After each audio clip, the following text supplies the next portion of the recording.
I promised myself I was going to make a video today, and I did. Just so happened to break some stuff in the process, so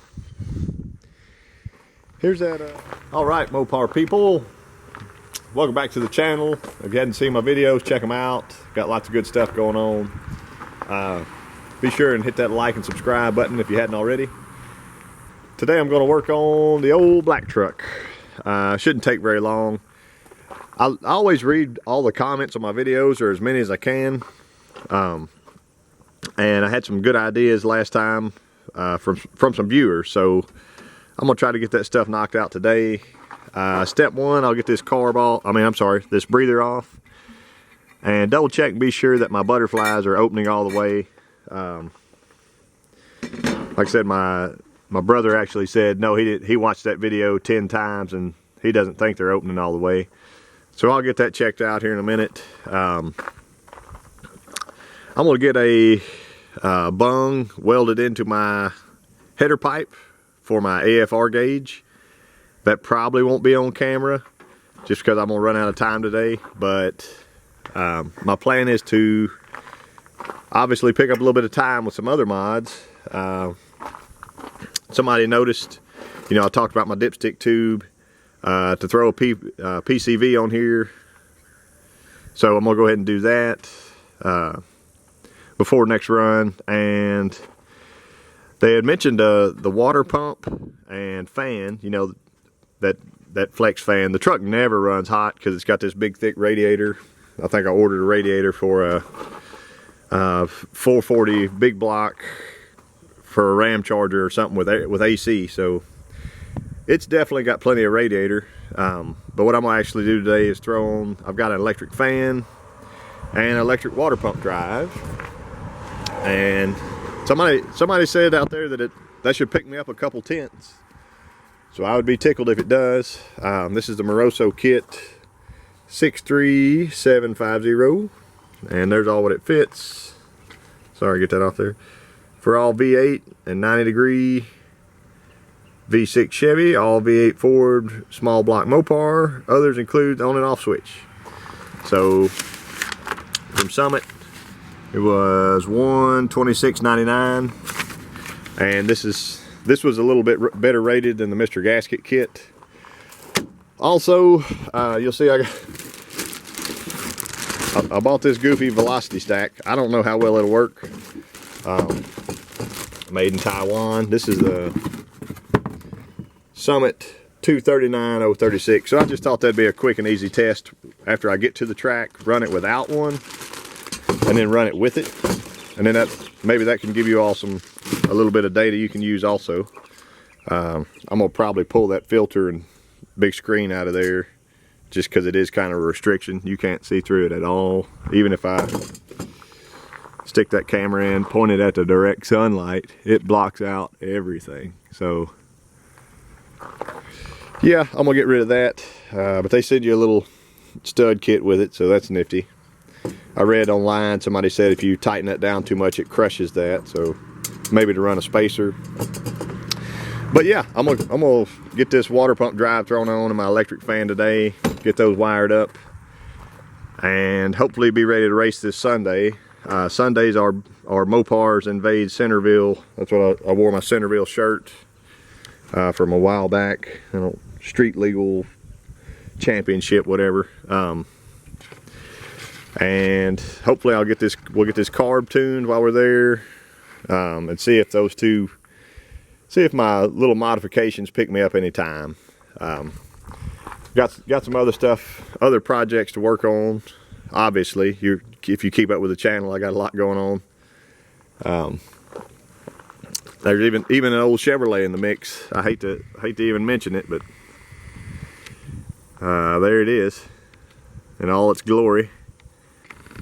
So I may do a couple videos on that. I know it's a Mopar channel. It's supposed to be just JustMoparJoe, but it's kind of a cool project. So y'all hang out, let me get some stuff done here, and hopefully you can watch me do a little work. All right, let me show you what I'm working with here. I got my motor mounted, and I went ahead and put it on this side. The instructions say put it here which would actually be in place of my alternator bracket, so I don't like that. It's going to spin the same direction, and I'm going to go ahead and throw it over here. But I noticed they tell you to use these two holes.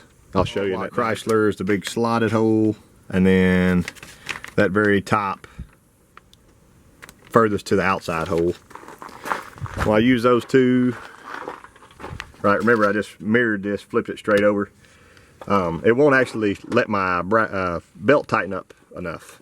So what I'm going to do is actually move to this hole right above it, and I can use this hole if I just slide it just a little bit towards the top. So let me show you that in just a second.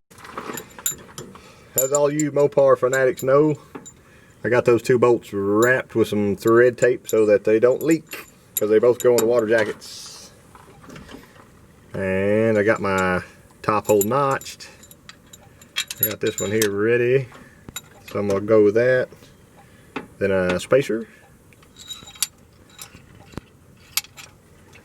And get her started up.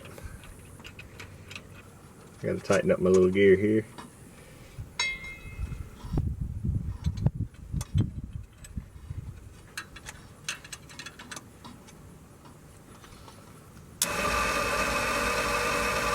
Nice. That's wired up. And there we are. Got our wires ran. Guess I'll kick that fan on in just a second. Not much left to do but drive the truck and be sure that it doesn't overheat. Which means I might have to, I don't know, get down on it a little bit. Well, they call that a field test or something. I mean, the racetrack's 2.5 hours away, so I hate not to attempt something before I drive 2.5 whole hours, you know. Guess I'll see what I can do.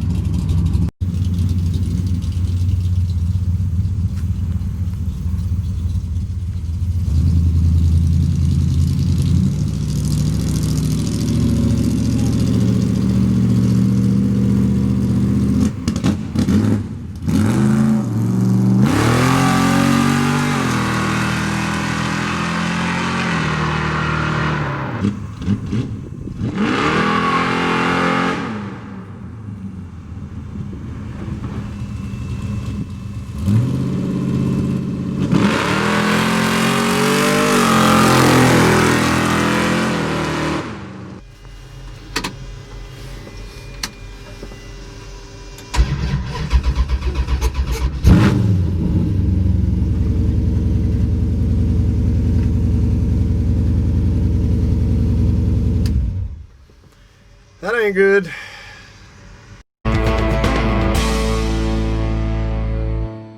Alright, so we know we lost oil pressure. I went ahead and pulled the valve covers, looked at all the rocker arms, tested them, shook them, touched every one of them, checked all the rollers. All that's good. They're all tight, both sides.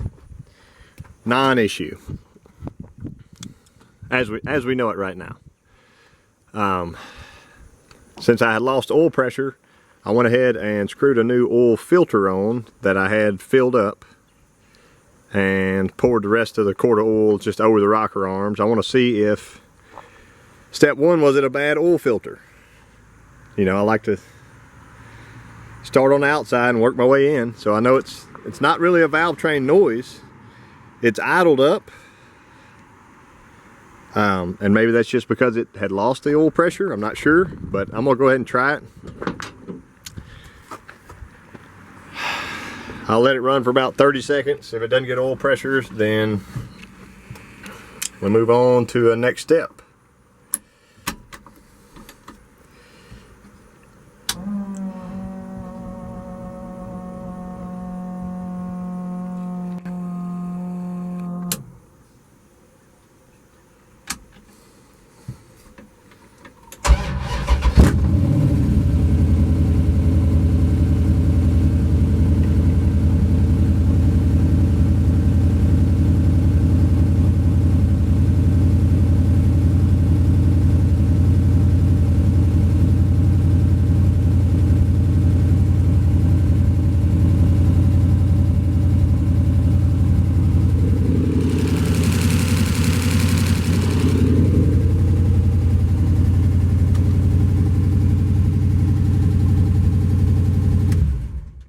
That's a negative.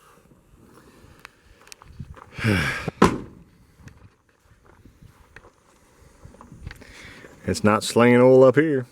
So let's move on to the next step. So my next step, logically in my mind, if the oil pump is not pumping, or if I'm not getting oil pressure, is the oil pump pumping is my next question. So I've got the distributor pulled out. I had it marked, got it marked where it once was. And I'm gonna go ahead and pull that distributor drive gear out, and I will look over it real quick. So y'all hang out. You can watch me wrestle this out if you want to. If it takes too long, I'm gonna just cut it down.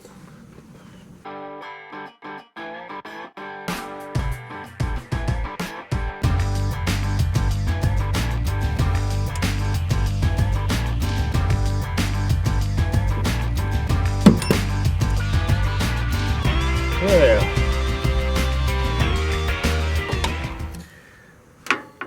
what does that look like to you? Little broken shaft. There goes the son of a bitch. I wonder if I can get that piece out. That would be a Christmas miracle.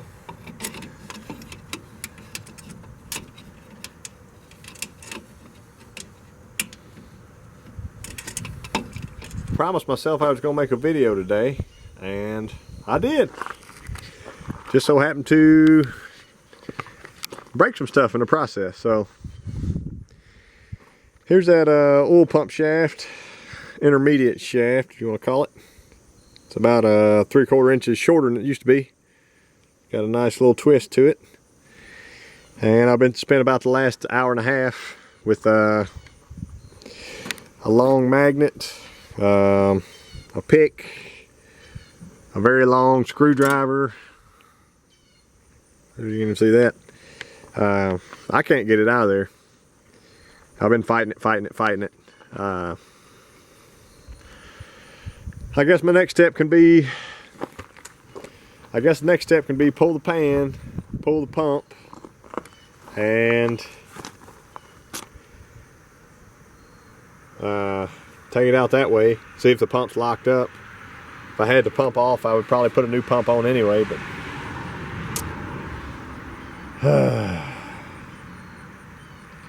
I don't know. Y'all let me know in the comments what you would do. I should get some interesting answers here, and I'll read all of them. But thank y'all for watching. Hey, I got my new water pump motor on and fan anyway. All right, but whenever that shaft broke, it did actually start boiling over out of the radiator. The temperature was not high, so that made me think